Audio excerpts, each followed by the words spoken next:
那龙珠果可以吃啊，你看被鸟吃的这个样子。龙珠果就小百香果，小百香果啊，哎，整株都是药草呢。先绿色的果，然后熟了变黄色的果。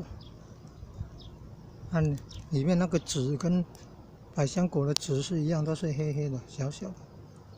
那你看这长到顶多这么大而已，这叫龙须果了。你看外面有须，龙须果。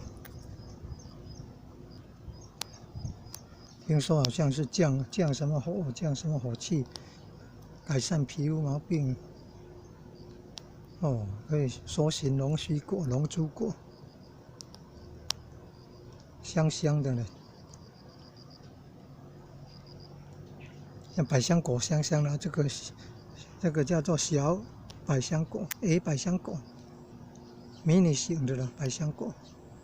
那龙珠果了，龙须果了，你看须须的那个，叫做龙须果。